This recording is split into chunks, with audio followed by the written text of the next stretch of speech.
जय हिंद, नमस्कार, खुशामदीद। आप सभी का आईए टुडे में स्वागत है। मैं आसिफ खान। मैं मंजुल कपूर। नमस्कार। गणेश उत्सव का दौर चल रहा है। आज से गणेश उत्सव शुरू हुआ है और खासकर महाराष्ट्र का ये सबसे बड़ा फेस्टिवल माना जाता है और खासकर मुंबई की तो ये शान है।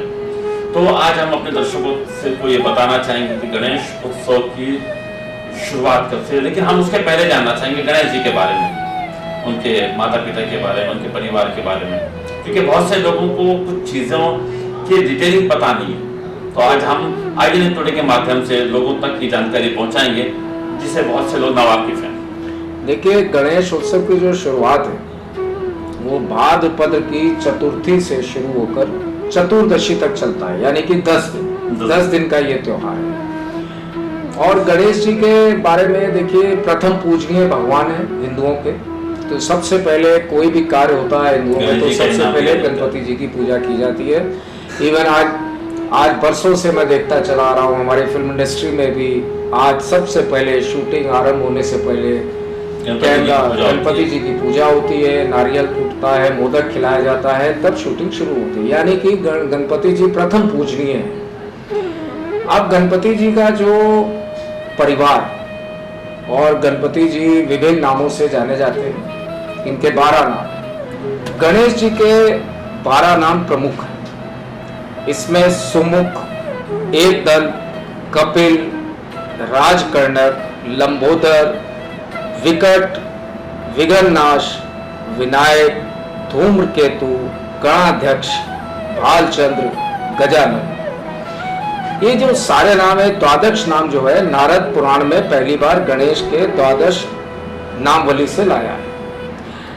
अब गणपति जी का कहा जाता है, जैसा हमारे यहाँ मान्यता है कि गणपति जी के पिता भगवान शंकर, माता भगवती पार्वती, भाई बड़े भाई थे इनके श्री कार्तिकेय, और इनकी बहन का नाम अशोक सुंदरी, और इनकी 2 पत्नियां रही, रिद्धि सिद्धि।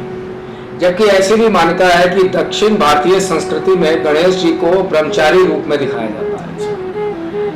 अब इनके 2 पुत्र, एक शुभ एक लाभ, और इनका जो प्रिय भोग जो इनको पसंद है वो है मोदक लड्डू, और इनका प्रिय पुष्प लाल रंग का है। प्रिय वस्तु दुर्वा धूप, और अधिपति ये जल तत्व के अधिपति, और प्रमुख अस्त्र इनका पाश अंकुश है, वाहन इनका मूषक है। गणपति जी की शरीर की संरचना है वो क्या है, इनकी शारीरिक संरचना भी जो है उसका एक बहुत ही अर्थ है, एक बहुत ही गहरा अर्थ है। गणपति जी को प्रणव यानी ओम कहा जाता है। इस एकाक्षर ब्रह्म में ऊपर वाला भाग, जो ऊपर वाला पार्ट है गणेश जी का मस्तक, नीचे का भाग उदर, चंद्रबिंदु लड्डू और मात्रा सूंड है। अब चारों दिशाओं में सर्वव्यापकता की प्रतीक इनकी जो चारों भुजाएं हैं ये लंबोदर है, क्योंकि समस्त चराचर सृष्टि उसके अंदर ही विचरती है। चारों जो उनकी वो है, और बड़े कान जो है इनके, बड़े बड़े कान है, ये अधिक ग्रहण शक्ति है, बड़े कान। और जो इनकी छोटी छोटी पैनी आंखें हैं ये सूक्ष्म वीक्षण दृष्टि की सूचक कहा जाता है कि जो छोटी आंखें, और जो इनकी लंबी नाक सूंड ये महाबुद्धित्व का प्रतीक है, यानी महाबुद्धिमान। तो ये इनके शरीर की जो संरचना है उसका भी एक मतलब है। अब हम ये जानना चाहते हैं कि गणेश उत्सव का जो त्योहार शुरू हुआ, एक तो लोगों का ये मानना है कि लोकमान्य तिलक से शुरू हुई और आज़ादी में एक गणेश जी का एक बड़ा योगदान रहा है। तो इसकी शुरुआत कब से हुई? देखिए, सार्वजनिक गणेश उत्सव जो मनाया जाता है इसकी कब से शुरुआत? देखिए, सार्वजनिक गणेश उत्सव तो बाल गंगा तिलक जी ने ही किया, ये बात सत्य है, इसमें कोई दो राय नहीं है। लेकिन जो गणेश उत्सव है ये शिवाजी महाराज की जो माता जी थी जीजाबाई, उन्होंने इसकी शुरुआत की थी जब शिवाजी बच्चे थे, बाल्यकाल में ही, जब वो छोटे थे तब से इसकी शुरुआत हुई। उसके बाद इसको पेशवा लोगों ने आगे बढ़ाया, जो पेशवा हमारे यहाँ थे, पेशवा लोगों ने आगे बढ़ाया, और ये मतलब बहुत धूमधाम से मचाया जाता था पेशवा। फिर हमारे यहाँ ब्रिटिश शासन आ गया। ब्रिटिश शासन ने बहुत सारी दिक्कतें होती थी, आप कहीं सार्वजनिक पूजा नहीं कर सकते, तो ये सब चीज़ें थी। लेकिन जो पेशवा लोग थे, यानी कि ये सबसे पहले जो गणेशोत्सव ये पुणे में शुरू हुआ, महाराष्ट्र के पुणे में। और आज भी पूरे महाराष्ट्र के अंदर लगभग 50,000 सार्वजनिक गणेश उत्सव मनाया जाता है, 50,000 जगह, जिसमें से अकेले पूना में ही 5,000 पंडाल लगते हैं। क्या तो ये मतलब ये तय है कि सिर्फ ये लोकमान्य तिलक जी के से पहले भी इसे मतलब सार्वजनिक बनाया गया? नहीं, सार्वजनिक इसको देखिए, लोकमान्य तिलक जी का इसको सार्वजनिक गणेशोत्सव करने के जो मुख्य कारण था वो क्या था? देश की आज़ादी में भी गणेश जी का सहयोग माना जाता है, जिसकी वजह से जब से सार्वजनिक गणेश उत्सव का निर्माण किया गया। नहीं, देखिए क्या है, अभी क्या होता था कि उस समय ब्रिटिश शासन काल में आप इकट्ठा नहीं हो सकते। आप यदि ये लोग कोई जनता के अंदर कोई बात कहना चाहते हैं तो आप नहीं कह सकते। तो बालधर गंगा तिलक जी ने इसको सार्वजनिक गणेश उत्सव को शुरू किया। तो ये जो 10 दिन का कार्यक्रम होता है सार्वजनिक, इसमें क्या होता था कि बहुत सारे लोग इकट्ठे होते थे और बहुत सारी टोलियां जगह जगह जाकर उसका जो अंग्रेजों के विरुद्ध गीत गाती थी। और मराठा लोगों में खास तौर से अंग्रेजों को भगाने का एक जोश पैदा करते थे। और ये जो मंच था जहाँ पे सब लोग इकट्ठे होते थे, वहाँ पे हमारे यहाँ के बहुत सारे नेता जो स्वतंत्रता सेनानी में क्रांतिकारी रहे वो लोग आते थे। मैं आपको कुछ नाम बताता हूँ जो लोग आते थे। उनमें वीर सावरकर, लोकमान्य तिलक स्वयं, सुभाष चंद्र बोस, मदन मोहन मालवीय जी, मौलिक चंद शर्मा जी, बैरिस्टर जयकर, बैरिस्टर चक्रवर्ती, दादा साहब खापड़े, इवन सरोजिनी नायडू जी जैसे लोग आकर भाषण देते थे और लोगों को संबोधित करते थे। और उनका मुख्य कारण होता था इनके अंदर देश को आजाद करने के लिए ये एक बहुत अच्छा मंच हो गया था गणेशोत्सव, जहाँ पे बहुत सारे लोग आके इकट्ठा होते थे और अपनी बात को कहते थे। अब एक सवाल ये आता है कि जो विसर्जन किया जाता है, ये विसर्जन क्यों किया जाता है? देखिए, विसर्जन पर अलग अलग मान्यताएं हैं। जैसे कि ये भी लोगों के बात में जहन में आते कि जब गणेश जी पहले मंदिर के अंदर थे, जब इन्हें सार्वजनिक किया गया, बाहर लाया गया, तो जो छोटी जाति के लोगों ने उनके पैर छुए, उनके करीब गए, तो जिसकी वजह से ये हुआ कि आप इनको मंदिर के अंदर नहीं रखा, जैसा अछूत मामला हो गया, इन्हें विसर्जन करके उन्हें शुद्ध किया जाए। क्या ये बात सही है? नहीं, देखिए क्या होता है, हम किसी भी तथ्य को सही या गलत नहीं कह सकते, मान्यताएं हैं। अब एक मान्यता ये है कि गणपति जब ये शुरुआत हुआ तो व्यास जी उनको महाभारत की कथा सुनाई, तो 10 दिन बाद जब उन्होंने आँख खोली तो तब तक गणपति काफी गर्म हो चुके थे, तो उनको शीतल करने के लिए सागर में लाया गया। एक मान्यता ये भी है।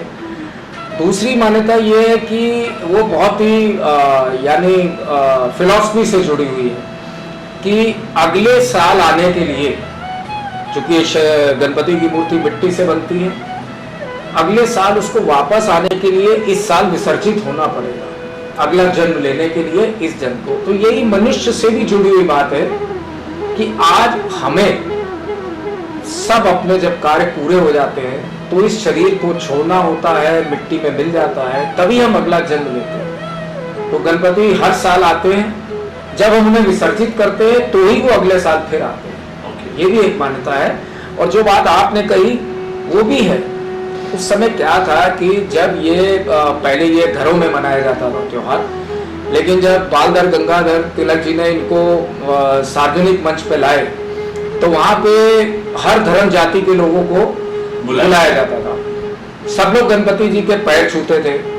तो अब शूद्र उस समय हमारे देश में छुआछूत और ये सब उस समय बहुत पीक पर था, तो उसमें शूद्र जाति के लोग जब गणपति के पैर छूते थे, आशीर्वाद लेते थे, तो 10 दिन का जब समापन हुआ तो पेशवा लोग क्या करते थे कि पहले मूर्ति बाहर लाते थे, 10 दिन की पूजा के बाद उसको दोबारा मंदिर में रख देते थे। लेकिन जब ये सार्वजनिक हो गया, वहाँ धर्म जाति का कोई बंधन नहीं था, हर जात का लोग आते थे, तो ये जब 10 दिन का समय पूरा हुआ तो अब ये प्रश्न कुछ पंडितों ने इसका विरोध किया। वो बोले भाई देखिए अब ये मूर्ति जो है अब अछूत हो गई है, इसको कई लोगों ने इसे छुआ है, अब इसको हम दोबारा मंदिर में नहीं रख सकते। क्या भगवान भी छूत हो सकते हैं? नहीं, ये देखिए एक धारणा है, विचार है, कहानियां है, हिस्ट्री में है, वही बात हम लोगों तक पहुंचा रहे हैं। अब ऐसा तो कुछ नहीं है, आज ऐसा नहीं है, जबकि उस समय पुराने समय में ये छुआछूत हमारे देश में बहुत था। तो फिर क्या हुआ कि पेशवा और पंडित दोनों लोगों को शांत करने के लिए एक रास्ता निकाला गया कि मूर्ति का विसर्जन कर दिया गया। तो एक धारणा ये भी है। आसिफ साहब, हम लोग गणेश उत्सव पर चर्चा आगे भी जारी रखेंगे, लेकिन कुछ दर्शक हमारे साथ जुड़ रहे हैं और वो अपनी भावनाओं को, गणेश उत्सव को इस कोरोना काल में किस तरह मना रहे हैं, कैसे मनाना चाहिए, अपना कुछ संदेश देना चाहते हैं। आइए सुनते हैं। जय हिंद। मैं INN टुडे से इम्तियाज हुसैन। गणेशोत्सव का माहौल है, गणेश चतुर्थी आ रही है। ऐसे माहौल में आज हम जानेंगे कि गणेश चतुर्थी के दौरान गणेश जी बना रहे हैं, मूर्ति का निर्माण कर रहे हैं, उन लोगों को किस किस तरीके की दिक्कत आ रही है। तो आप बताएंगे सर कि आप लोगों को ये बनाने में ये किस तरीके की आपको परेशानी आ रही है? परेशानियाँ सर ऐसा हो गया कि ये साल हम लोग ने इको फ्रेंडली गणपति बनाई है, पूरा पर्यावरण को मद्देनज़र रखते हुए। POP की हमारे पास एक भी मूर्ति नहीं है। बेसिकली कस्टमर बहुत कम है, कस्टमर के पास मतलब खर्चा करने के लिए पैसा नहीं है। जो लोग 2-2 फुट की मूर्तियाँ रखते थे, आज वो 1 फुट या आधा फुट की छोटी मूर्तियाँ रख रही है। दौर ऐसा चल रहा है कि वो सिर्फ ऐसा कर रहे हैं कि गणपति इस साल सिर्फ मनाना है, इसलिए हम मना रहे हैं। बेसिक क्राइटेरिया वैसे ही चल रहा है। कुछ नहीं, हमारे यहाँ के जो गणपति है वो एकदम इको फ्रेंडली है, शाड़ू के माटी से बनाए हुए हैं। और कोरोना की वजह से लोग बहुत डर रहे हैं कि अभी गणपति मतलब विसर्जित तालाब में या खाड़ी में नहीं विसर्जित करना है, अपने घर में ही टैंक में या अपनी सोसाइटी में ही विसर्जित करना है। तो इसका इफ़ेक्ट हमें बहुत हो रहा है, क्योंकि परचेस बहुत कम कर रहे हैं, क्योंकि POP जो है उसके POP का यूज़ होने की वजह से वो बहुत कम मतलब परचेस कर रहे हैं। सो थोड़ा बार इफ़ेक्ट आ रहा है हमारे इस बिज़नेस के ऊपर। हम गवर्नमेंट के पूरे रूल्स रेगुलेशंस फॉलो कर रहे हैं। गवर्नमेंट ने कहा है कि कोई भी स्टॉल पे कोई डिलीवरी लेने को आए तो सिर्फ दो ही पर्सन चाहिए, उससे ज़्यादा नहीं चाहिए। तो हम हमारे रूल्स और रेगुलेशंस कस्टमर्स को बता रहे हैं और कस्टमर्स भी हमें बहुत अच्छा सपोर्ट और हमें फॉलोअप बहुत अच्छा कर रहे हैं। तकलीफ़ तो ये साल में बहुत ज़्यादा है, कोरोना की वजह से, कोविड-19 की वजह से तो बहुत तकलीफ हो रही है।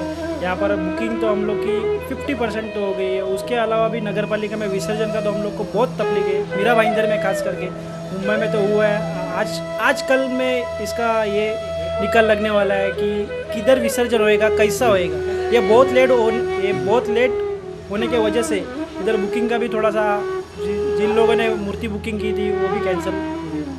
ये तो बहुत बड़ी तकलीफ है।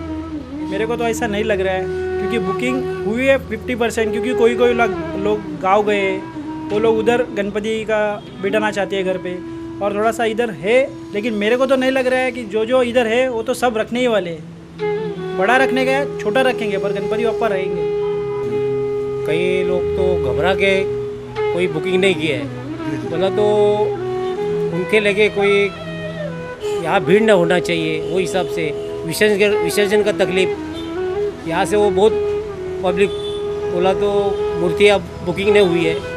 लोग घबरा के कुछ त्यौहार मनाने का सोचते हैं, लेकिन जो गवर्नमेंट के नियम से वहाँ बोलो धातु का मूर्ति है या साड़ू की मूर्ति है, इसका पूजन करो, वो तो चालू है। फिर भी जो हमारा यहाँ 300-350 गणपति है, तो ये टाइम तो 70-75 गणपति बुकिंग हुआ है। 70-75 गणपति बुकिंग हुआ है। बाकी तो हमारा पहले से बिजनेस कम है, बहुत बोला था बहुत कम है। अभी लोगों के जो बोले तो जो रेगुलर्स करते हैं उनके ही हमने लोग ने बोला कि मूर्ति बनाई है। अब ये निर्देश जारी किया गया है कि इस लॉकडाउन की वजह से ज़्यादा रश ना हुए करके मूर्तियों को छोटा बताया गया है कि उनको विसर्जन करने में भी हमको बहुत तकलीफ हो रही है। और POP की जो मूर्तियां हैं वो सरकार के द्वारा जाहिर किया गया है कि ये विसर्जन न किया जाए, उसके लिए बड़ी समस्या हो गई है। और जैसे कि हर साल रखते हैं, गणपति का उत्सव मनाते हैं, वो प्रथा है, तो वो प्रथा चली आ रही है, तो वो प्रथा को निभाने के लिए वो काम करना पड़ रहा है। बस अब छोटी मूर्ति सरकार ने बताया हुआ है कि आप विसर्जन नहीं कर सकते हो, तो उस हिसाब से छोटी मूर्ति लेके एडजस्ट करेंगे और क्या। अभी तो देखिए बेस्ट ऑप्शन है कि आपको घर पे ही बनाना चाहिए, क्योंकि आप अगर पंडाल वंडाल में जाएंगे तो रिस्क बढ़ जाता है।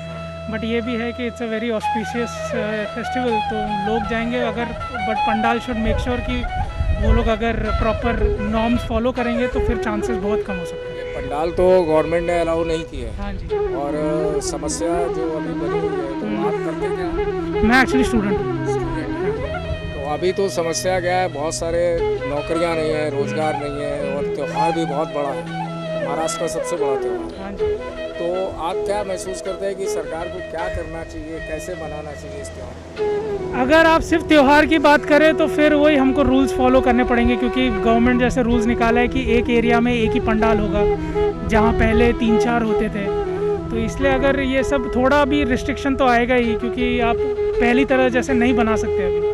बट वही बात है कि अभी अगर, क्योंकि ये जान की बात है, तो आपको ज़रा ध्यान तो रखना ही पड़ेगा। धन्यवाद। Thank you. पीसफुली मनाना मांगता है, जैसा हमेशा करते हैं उस तरीके से नहीं मनाना मांगता है।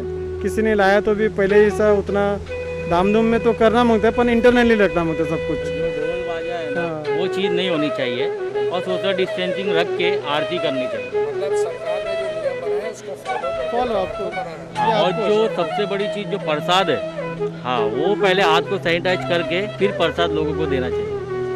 हमारे कुछ मेहमान हैं जो गणेश उत्सव में अपने कुछ ख्यालात जाहिर करेंगे। तो आइए हम अपने मेहमानों को भी सुनते हैं कि वो किस तरह से गणेश उत्सव के मुताबिक कहना चाहते हैं। इस साल कोरोना की वजह से गणेश उत्सव में 2020 के गणेश उत्सव में सबको थोड़ी सी तकलीफ़ें झेलनी पड़ने वाली है। तो सभी भक्तजन को हमारी भाईंदर पुलिस स्टेशन और थाने ग्रामीण पुलिस दल की तरफ से विनती है कि आप कम से कम लोग घर से बाहर निकले। मूर्ति विसर्जन के लिए जगह जगह पे आर्टिफिशियल तालाब और जो पुलिस कलेक्शन मूर्ति कलेक्शन सेंटर रखे हुए हैं, वहाँ पे मूर्ति अपनी हैंड ओवर कीजिए। आप कोई भी तालाब या भाईंदर का जो धक्का है विसर्जन का, वहाँ पे आने की कोशिश मत कीजिए, क्योंकि वहाँ पे विसर्जन के लिए पूरी तरह से मना है। तो धक्के पे कोई भी विसर्जन करने के लिए नहीं आएंगे। जो जहाँ पे कलेक्शन सेंटर रखा है वहाँ पे ही मूर्ति अपनी हैंड ओवर कर दीजिए। और सार्वजनिक गणेश उत्सव मंडल की भी मूर्ति जो है वो हम पुलिस और मीरा भाईंदर महानगर पालिका प्रशासन की तरफ से जो भी डायरेक्शन दी जाएगी वहाँ पे ही कलेक्ट हो जाएगी और वहाँ पे ही विसर्जन होने वाली है। मिरवणूक आने गणपति की आगमन की और विसर्जन की मिरवणूक नहीं निकलेंगी। कौन-सी भी हालत में मिरवणूक के लिए बंदी है। ना कोई डीजे बजेगा, ना म्यूज़िक बजेगा, ना म्यूज़िक सिस्टम बजेगा, ना ढोल ताशा रहेंगे। सब पूरा एकदम सिंपल तरीके से अपने को ये साल गणेश उत्सव मनाना है।